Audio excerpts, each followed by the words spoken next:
الرحمن الرحیم فمن یرد اللہ ان یہدیہ یشرح صدرہ للاسلام۔ آج ہم بات کریں گے دجال کے فتنے کے حوالے سے۔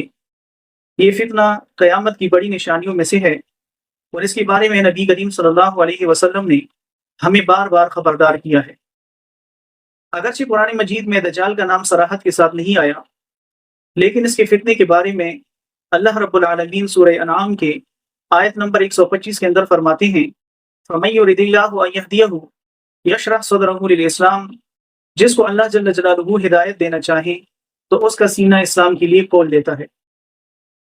احادیث مبارکہ کے اندر دجال کا ذکر موجود ہے۔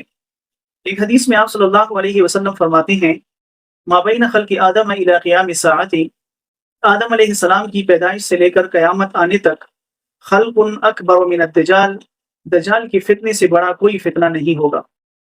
ایک دوسری حدیث میں آپ صلی اللہ علیہ وسلم فرماتے ہیں انہ لم یکن نبی، کوئی نبی ایسا نہیں گزرا ہے الا حذر امتہ الدجال، جس نے اپنی امت کو دجال سے ڈرایا نہ ہو۔